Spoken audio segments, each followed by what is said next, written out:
Hello students and welcome back to our YouTube channel Vidyam। मैं हूं Anshita Jindal and I am a graduate from SRCC। आज हम करने वाले हैं कंज्यूमर इक्विलिब्रियम का पार्ट नंबर 5। आज हम बजट लाइन वगैरह के बारे में थोड़ा बहुत कुछ करने वाले हैं। पीछे के 4 पार्ट्स में काफी कुछ कवर हो गया है, बस हार्डली एक दो और पार्ट्स बचे हैं। उसके बाद ये पूरा चैप्टर हमारा हो जाएगा खत्म। One of the lengthiest toughest chapters है, बट नाउ हमारा ऑलमोस्ट एंड होने वाला है। इसके बाद बहुत इंटरेस्टिंग चीजें आएंगी, डिमांड वगैरह सब बहुत छोटा छोटा इजी इजी है, मजे से सब कुछ हम कर लेंगे। ठीक है, कोई भी चीज अगर चाहिए तो डिस्क्रिप्शन में सारे लिंक्स हैं, सारी प्लेलिस्ट है वो सेव कर लेना। बाकी टेलीग्राम, इंस्टाग्राम हर जगह जाके फॉलो कर लेना, चैनल को सब्सक्राइब कर देना, वीडियो को लाइक एंड हाइप सारा काम कर दिया करो यार। फ्री में तो इतना सब तो तुम कर ही सकते हो, इतना अच्छा कंटेंट तुम्हें मिल रहा है ना। SRCC के बच्चे तुम्हें दे रहे हैं तो तुम इतना तो कर ही सकते हो। ठीक है, बाकी कमेंट सेक्शन में अपने नाम की अटेंडेंस लगा दो, प्रेजेंस लगा दो जल्दी से जाके। एंड आ जाओ, शुरू करते हैं कंज्यूमर इक्विलिब्रियम का पार्ट नंबर 5।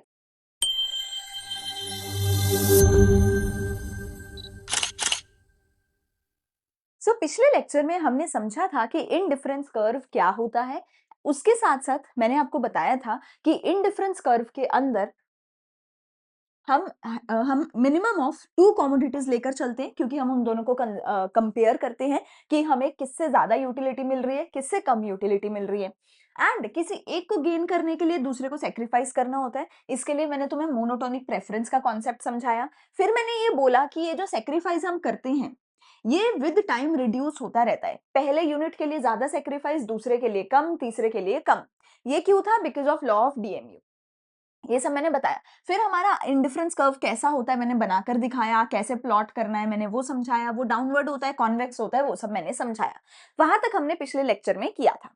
आज हमें करनी है प्रॉपर्टीज या फिर फीचर्स ऑफ इंडिफरेंस कर्व, जो कि एक वेरी इंपॉर्टेंट टॉपिक है, जिसके ऊपर क्वेश्चन काफी ज्यादा टीचर्स पूछते हैं। काफी ज्यादा स्कूल में मैंने ये क्वेश्चन देखा है। ठीक है, तो प्रॉपर्टीज ऑफ इंडिफरेंस कर्व क्या है? इन टोटल आप देखिए हमारे पास 5 प्रॉपर्टीज हैं। क्वेश्चन आपको ये नहीं बोलेगा कि सारी 5 की 5 मुझे बताओ। क्वेश्चन बोलेगा कोई 2 बता दो, कोई 3 बता दो, या क्वेश्चन बोलेगा कि आईसी स्लोप डाउनवर्ड क्यों होता है। कोई एक प्रॉपर्टी देके उसका रीजन क्वेश्चन पूछ सकता है, तो हर एक उसका रीजन पता होना आपको बहुत ज्यादा जरूरी है कि why does indifference curve slope downwards, why is it convex, why is it this, why is it this. ठीक है, पहले 2 मैंने आपको पिछली वीडियो में करवा दिए थे कि इनडिफरेंस कर्व डाउनवर्ड स्लोपिंग होता है। डाउनवर्ड स्लोपिंग क्यों होता है बेटा? जब भी मेरे एक्स एक्सिस और वाई एक्सिस इन दोनों के बीच में एक इनवर्स रिलेशन होगा तो ग्राफ डाउनवर्ड स्लोपिंग होगा। ठीक है, आप देखिए ना, ये ओ एक्स एक्सिस है, ये ओ वाई एक्सिस है। इस एक्स और वाई एक्स में जब भी एक्स और वाई एक्सिस में जब भी इनवर्स रिलेशन होगा तो ग्राफ नीचे की तरफ डाउनवर्ड स्लोपिंग होगा। इनवर्स का क्या मतलब है कि मान लो एक्स बढ़ रहा है तो वाई डिक्रीज हो रहा है, वाई इंक्रीज हो रहा है तो एक्स डिक्रीज हो रहा है। इसको इनवर्स रिलेशन बोला जाता है। आपको पता है हमारे केस में क्या होगा, हमें एक चीज को गेन करने के लिए दूसरे को पक्का सेक्रीफाइस करना पड़ेगा। तो जब भी एक्स इंक्रीज होगा वाई पक्का डिक्रीज होगा। तो हमारे केस में इनवर्स रिलेशन है, इसीलिए इंडिफरेंस कर्व ऐसे नीचे की तरफ है, इसको डाउनवर्ड बोला जाता है। अगर वो ऐसे ऊपर की तरफ जा रहा होता तो उसको अपवर्ड बोला जाता। ठीक है, पर अपवर्ड तो नहीं है, हमारा तो इनवर्स रिलेशन है। हमारा इंडिफरेंस कर्व इसीलिए ऐसा नीचे की तरफ जाता हुआ डाउनवर्ड स्लोपिंग है। ठीक है, दूसरा, indifference curve convex to origin होता है। कॉन्वेक्स का क्या मतलब है? ये जो मैंने लाइन बनाई ये लाइन गलत है, ये इंडिफरेंस कर्व नहीं है, मैंने जानबूझकर ये लाइन बनाई। इंडिफरेंस कर्व ऐसा स्ट्रेट लाइन नहीं है, इंडिफरेंस कर्व ऐसा भी नहीं है, इंडिफरेंस कर्व ऐसा है। आप देख रहे हो 3 शेप्स हैं, एक स्ट्रेट लाइन, एक कनकेव और एक कन्वेक्स। सी की तरह, ऐसे जैसे आप सी लिखते हो ऐसे सी की तरह है मेरा इंडिफरेंस कर्व। ठीक है, तो इंडिफरेंस कर्व जो है वो कैसा है? कन्वेक्स टू द ओरिजिन है। ये मैंने पिछली वीडियो में भी बताया था। ये कन्वेक्स टू द ओरिजिन क्यों होता है? कन्वेक्स टू द ओरिजिन क्यों होता है? Due to fall in the marginal rate of substitution. ठीक है, ये मैंने आपको लास्ट वीडियो में कराया था कि सेक्रीफाइस जो है लगातार रिड्यूस होता है लॉ ऑफ DMU की वजह से। ठीक है, और मैंने आपको एक और चीज बताई थी कि अगर मैं सेक्रीफाइस अपॉन गेन करती हूँ तो मेरे पास एक रेशो निकल के आती है जिसको MRS बोला जाता है, जिसको कि स्लोप ऑफ IC भी बोला जाता है। और क्योंकि लगातार सेक्रीफाइस जो है डिक्रीज होता जा रहा है, इसीलिए ये जो MRS है लगातार डिक्रीज होता जाता है, ये रेशो लगातार गिरती है 4 3 2 1। और क्योंकि सेक्रीफाइस गिर रहा है, क्योंकि MRS लगातार डिक्लाइन हो रहा है, इसीलिए ग्राफ कन्वेक्स होता जा रहा है। देखो पहले बड़ा डिफरेंस है, ये देखो ऊपर देखो एक बड़ा डिफरेंस है, लेकिन अगर मैं नीचे की तरफ आ जाऊं कोई भी 2 पॉइंट्स अगर मैं पकड़ूं, यहाँ कोई भी 2 पॉइंट्स में छोटा डिफरेंस है, पहले बड़ा डिफरेंस है, यहाँ छोटा डिफरेंस है, यहाँ ज्यादा सेक्रीफाइस है, यहाँ कम सेक्रीफाइस है, ठीक है, वहां ज्यादा सेक्रीफाइस है, वहां कम सेक्रीफाइस है। सो इंडिफरेंस कर्व जो है कन्वेक्स टू द ओरिजिन होता है। इसको मैं थोड़ा सा इरेज कर दूं। इंडिफरेंस कर्व जो है कन्वेक्स टू द ओरिजिन होता है। क्यों? क्योंकि मेरा सेक्रीफाइस लगातार रिड्यूस होता है, या मेरा MRS marginal rate of substitution लगातार रिड्यूस होता है। इसमें ये भी याद रखना कि स्लोप ऑफ इंडिफरेंस कर्व किसको बोला जाता है, ये क्वेश्चन भी पूछा जाता है। स्लोप किसको बोला जाता है? एमआरएस को बोला जाता है। The rate at which good Y is to be sacrificed less and less for consuming an additional unit of good X, ठीक है, सेक्रीफाइस को हम लगातार जो है लेस और लेस करते जाते, रिड्यूस करते जाते। तीसरा है higher indifference curve shows higher level of satisfaction. ये भी मोनोटोनिक प्रेफरेंस की वजह से होता है। देखो, अगर ये लेक्चर आपने अभी सीधा यही लेक्चर सुनने लग गए हो तो समझ नहीं आएगा। इसके पीछे मैंने एक लेक्चर कराया इंडिफरेंस कर्व का पार्ट 1, पहले वो सुनना पड़ेगा तभी ये समझ आएगा, वरना ये लेक्चर आपके दिमाग से ऊपर से जाएगा पूरे का पूरा, ठीक है। तो पार्ट 1 आपको डिस्क्रिप्शन में प्लेलिस्ट है, उसमें मिल जाएगा, वहां से आप देख सकते हो। अगर देख लिया है फिर तो समझ आ ही रहा होगा, है ना। तो ये भी मोनोटोनिक प्रेफरेंस की वजह से होता है। मोनोटोनिक प्रेफरेंस क्या था? वो ये बोलता था कि अगर टोटल क्वांटिटी ऑफ गुड्स बढ़ जाए तो हमारी यूटिलिटी भी, सेटिस्फैक्शन भी बढ़ जाती है। अब अगर बेटा मैं यहाँ पे दो इंडिफरेंस कर्व बनाऊं, एक IC1 बनाया, एक IC2 बनाया, मैं दोनों पे सेम पॉइंट कोई लेती हूँ, ठीक है, और यही यहाँ पर लेती हूँ, ठीक है, सेम लेवल पे पॉइंट लेती हूँ। अब देखो यहाँ पे y कितना है, लेट्स से 10, पर x कितना है, यहाँ पे होगा 1, यहाँ पे होगा 2। आप देखो पहले केस में IC1 पे कितना है, y है 10, x है 1, ये उल्टा लिख देते हैं, 1, 10। और IC2 पे आप देखो कितना है, 2, 10। IC1 पे टोटल क्वांटिटी कितनी है, x और y की मिला के टोटल क्वांटिटी कितनी है, 11।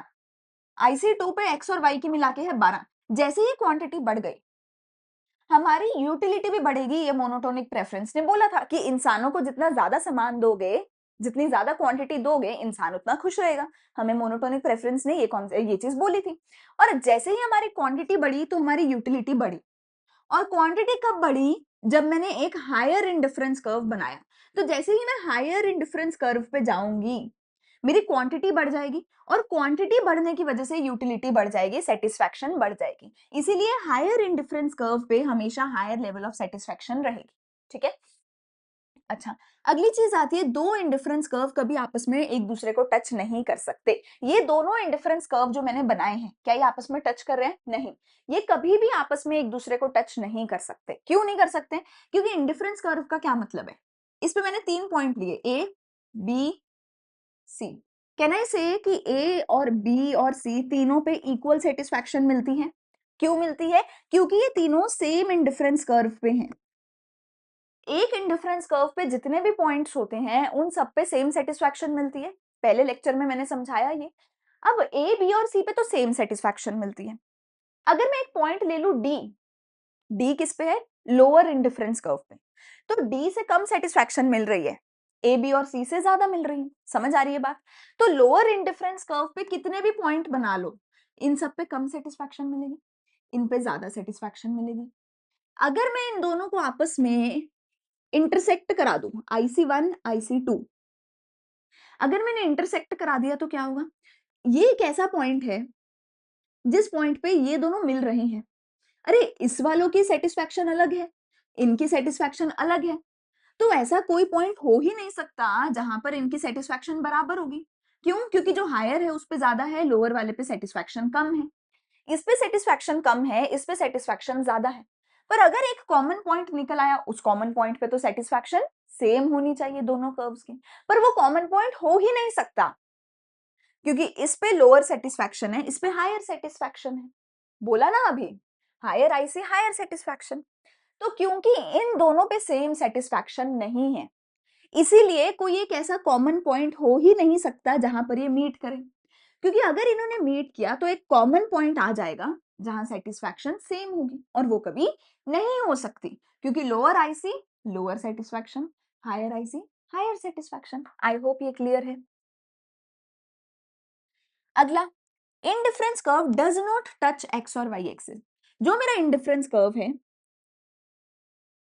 वो ऐसे कभी नहीं जाएगा, वो कभी भी एक्स एक्सिस और वाई एक्सिस को टच नहीं करेगा, वो हमेशा ऐसे हवा में रहेगा। क्यों?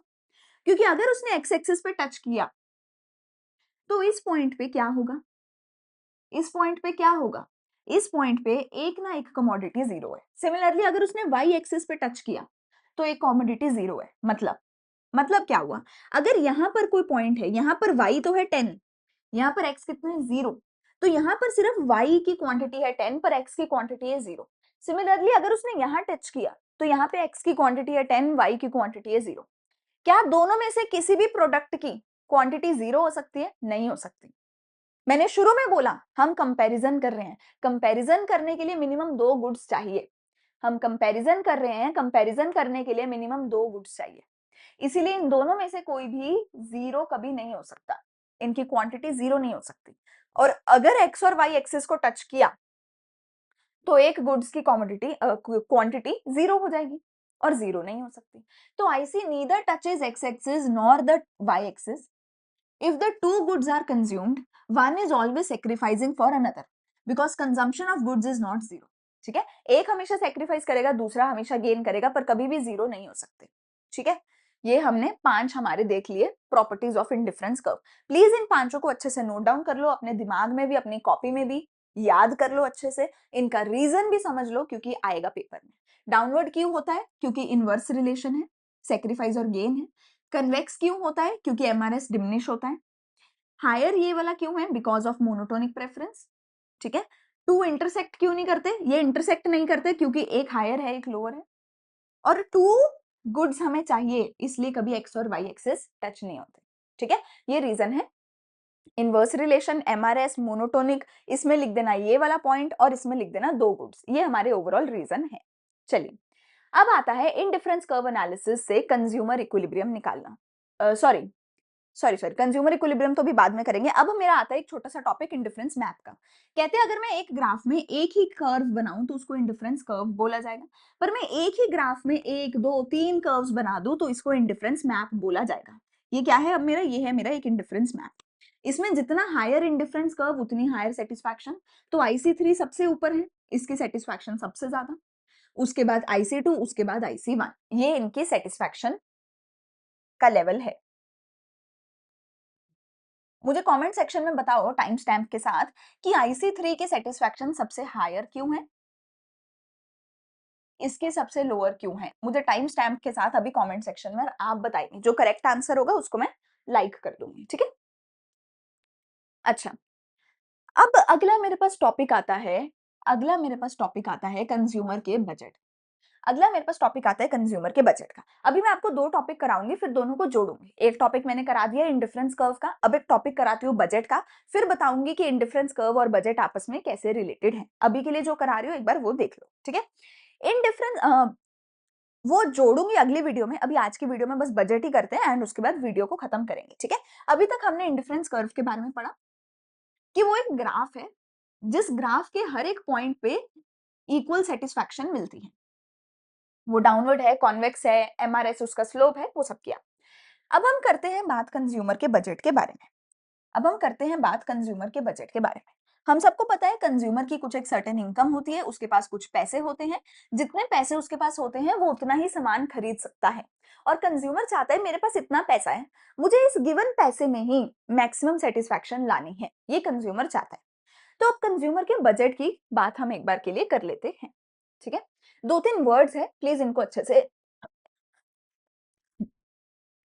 सॉरी, 2-3 वर्ड्स हैं, प्लीज इनको अच्छे से याद कर लेना। ठीक है, तो सबसे पहला वर्ड हमारे पास यहाँ पे आता है बंडल्स। ठीक है, अब देखो मतलब बहुत सिंपल सी बात है, सिंपल सी ये समझ लो कि अगर जितना भी मेरा बजट है, जितनी भी मेरी इनकम है, मैं उस हिसाब से बोलती हूँ। अगर मेरी बजट है 100 रुपए का, मेरी इनकम है 100 रुपए, मेरा बजट है 100 रुपए। ठीक है, कुछ चीजें ऐसी होंगी जो पूरे ही पूरे 100 रुपए में ही आएंगी, कुछ चीजें ऐसी होंगी जिनको 100 रुपए से ज्यादा पैसे मुझे देने पड़ेंगे, कुछ चीजें ऐसी होंगी जो 100 रुपए से कम में आ जाएंगी। ठीक है, तो इस हिसाब से हम देखेंगे। अब हम इस हिसाब से अलग अलग कॉम्बिनेशन बना सकते हैं। कुछ कॉम्बिनेशन होंगे जो 100 रुपए से कम में आ जाएंगे, कुछ पूरे 100 रुपए में आएंगे, कुछ के लिए 100 रुपए से ज्यादा लगेगा। सबसे पहली चीज, जो भी अलग अलग हम कॉम्बिनेशन बनाएंगे एक्स और वाई की, कि हमने 2 यूनिट इसके ले लिए, 4 यूनिट इसके ले लिए या 4 यूनिट इसके ले लिए, 3 यूनिट इसके ले लिए। हम जो भी अलग-अलग कॉम्बिनेशन बनाएँगे, उन कॉम्बिनेशन को हम बोलेंगे बंडल्स, ठीक है? फिर मेरे पास आएगा बजट सेट। बजट सेट के अंदर मैं क्या करूँगी, जो कॉम्बिनेशन मेरे बजट के अंदर आ जाएँ, या जिन पे मेरा बजट पूरा-पूरा ही खर्च हो जाए, यानी कि सारी की सारी फिजिबल कॉम्बिनेशन जितनी भी होंगी, वो सारी मेरे बजट सेट के अंदर आएँगी। बजट सेट को ही कहीं न कहीं बजट हम कांस्टेंट भी बोल देते हैं, ठीक है?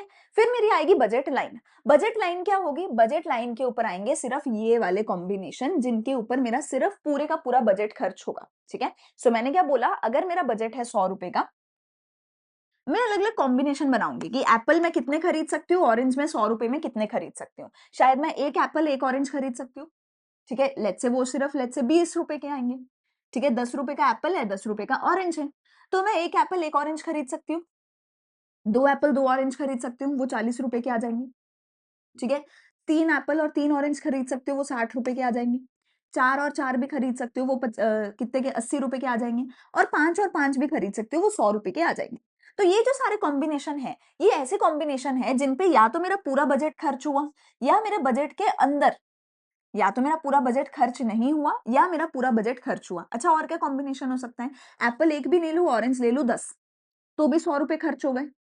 10 इंटू 10 100, ऑरेंज ऑरेंज भी ₹10 का है, एप्पल भी ₹10 का 1 है, ठीक है? या मैं क्या करूँ, एप्पल 10 ले लूँ, ऑरेंज 1 भी नहीं लूँ, यहाँ पे भी पूरा ₹100 खर्च हो गया। तो मैं ऐसे करके अलग-अलग कॉम्बिनेशन बना सकती हूँ जिसमें मेरा पूरा बजट खर्च हो जाए, या पूरा खर्च ना हो, कम खर्च हो, या फिर पूरे से ज़्यादा भी बाहर भी जा सकता है। क्या मैं ऐसा कर सकती हूँ कि 6 एप्पल खरीदे, 6 ऑरेंज खरीदे? मैं वो नहीं कर सकती, 60 और 60 ₹120 लगेंगे, ये मेरे बजट के बाहर हो गया। ये मेरे बजट के बाहर हो गया, ठीक है?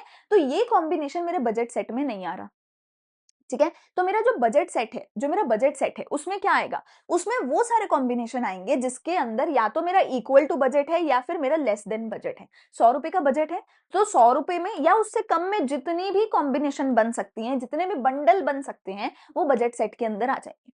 पर बजट लाइन पे क्या आएगा? सिर्फ वही आएगा which are exactly equal to my budget, जो पूरे-पूरे ₹100 में ही आएगा। जैसे कि 0-10 था, 10-0 था या फिर 5:5 था, जिस पर भी मेरा पूरा 100 का ₹100 खर्च होगा, वो मेरे बजट लाइन के ऊपर आएगा। तो बजट लाइन में क्या है? पहले का प्राइस इंटू क्वांटिटी प्लस दूसरे का प्राइस इंटू क्वांटिटी।